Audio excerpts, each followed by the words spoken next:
How you beat Penn State is quite simple. It's how you beat 2021 Nebraska.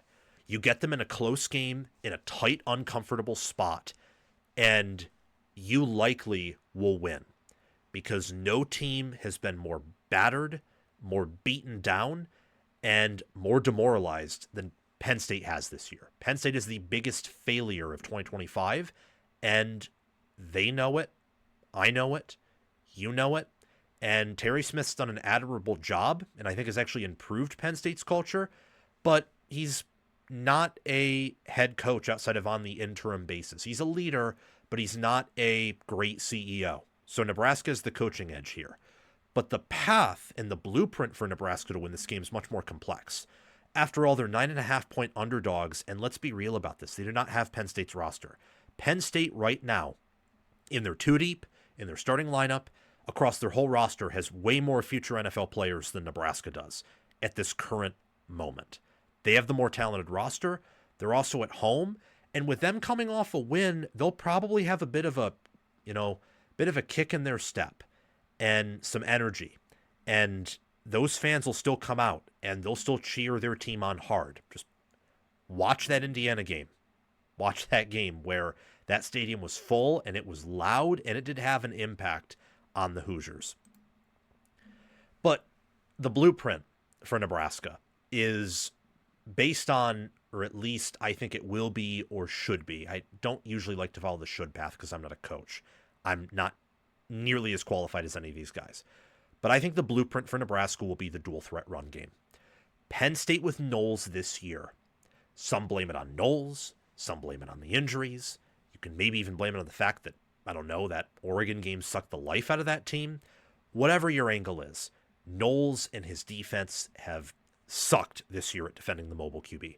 Gronowski killed them. Mendoza early on was able to kill them. They were able to clean some of that up, probably because they didn't want Mendoza to take a ton of hits, and Penn State's D-line in general beat up Indiana's offensive line. But QB run has killed them this year. And with Emmett Johnson and the improvements in Nebraska's offensive line, with Elijah Pritchett, Rocco Spindler, Henry Lutovsky, Sam Sledge, Gunnar Gatula, and anyone else whose name I may have missed on that offensive line, or Justin Evans-Jenkins, they should be able to run well on this Penn State defense. They have a dual threat QB. They have one of the best running backs in the nation and potentially the best in Emmett Johnson or something close to that. And their offensive line has improved as the season's gone on. Penn State this year, in terms of yards per rush, they are all the way down at 68th, allowing 4.98 yards per carry. They allow 0.02 more EPA per play per rush attempt than average, and they have a 43.6% success rate. Meanwhile, statistically, a lot of this is because they faced bad pass offenses, like Ohio State tore them up, but Nebraska's pass offense is not Ohio State's. They've done a good job defending the pass, and they have a 13.7% havoc rate. So if Nebraska can run here and stick to that and play well enough on defense, they will win. A lot of those are ifs, but the dual threat rushing attack, I think, is their biggest non-negotiable and biggest edge here against the Nittany Lions. Man coverage, I think, will also be a part of this blueprint. Penn State's receivers could not get separation against Ohio State or against Oregon. When they were able to get behind them, they got behind the zone. That's what they did. For Oregon, some of those plays behind, they got behind the safety for that one Devontae Ross touchdown. For the other passing one, it was a pop pass, and that was a lot of motion behind the line of scrimmage, and Penn State's offensive line and quarterback just kind of willed them to get into the end zone there. For Ohio State, when Ohio State ran zone, Penn State could pass on them at times, or they had open receivers.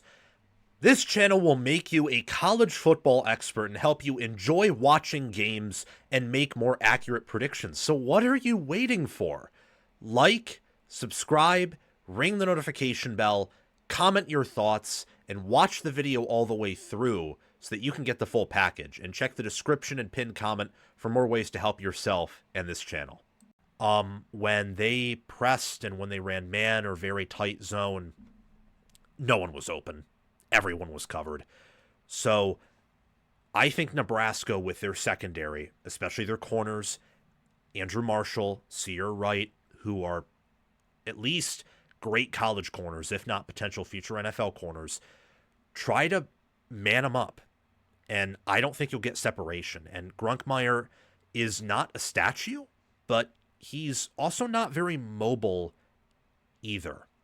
So I think that you can get away with running man and not relying on him to run all that much. This also, of course, depends on whether or not you can stop the run, because, you know, if they just say, okay, receivers, you're going to block or you're going to try to run down the field to get the, you know, the defensive backs to go with you so we can run to that side, or run and there's fewer people to stop the back, and they're able to get past the initial level of defense, the D line, then maybe you won't want to do that.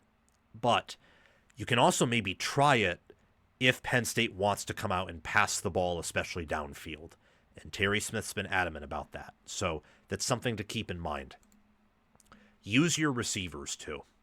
Nebraska's receivers are as talented as Penn State's defensive backs, where again, Penn State's pass defense is overrated because they were able to get pressure on Mendoza and they were down Surratt. Iowa doesn't have too much of a passing offense. Neither does Michigan State. Neither do any of their three non-conference opponents. Oregon did, but again, this Penn State defense in that Oregon game, with a healthy Rojas and with a season and something to play for and a head coach that wasn't broken, was way better than it is now. So use your receivers and let Lateef sling it, because against UCLA he made some accurate throws, and I think he's a talented player. Equal special teams is a big edge for Nebraska, because usually that's how Penn State can get you, is special teams. That's how Nebraska's been gotten in the past. This is one area where this Penn State team is different from 2021 Nebraska. In terms of the overall analogy, losing a bunch of close games, being super talented, but not exactly being clutch or having great coaching, that Nebraska team had awful special teams. This Penn State team is amazing special teams. But this Nebraska team also has amazing special teams. So keep that up and play to it. And with that being equal there, if Nebraska can work these other areas, at least unlike what nearly happened to Iowa, you won't have to worry about a special teams mistake, you know, biting you in the rear. And last but not least, superior coaching is involved here. Nebraska, with Rule and with Holgorsen, easily outclasses Kotelnicki and also outclasses Terry Smith. Now, I still think Jim Knowles is a wonderful DC. I'm not selling my stock on him, as a lot of people are after this year, and I do think he's better than John Butler. But Butler has surprised me in many ways, and Penn State, from a staff standpoint, could also be checked out a bit here, even with that win over MSU, because they're obviously, many of them are not going to be here next year. Some definitely will be, I think. Others will definitely not be there.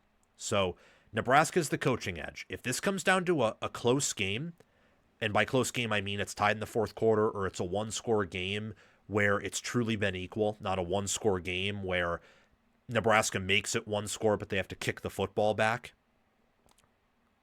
I think Nebraska will win. That is a big if, given Penn State's a 9.5-point favorite for a reason, and Penn State also has some matchup edges that we'll talk about in a different segment. But that is Nebraska's blueprint to win. They certainly have a fighting chance, and what a massive win this would be if Matt Rule's able to come out from Beaver Stadium with a win over his alma mater.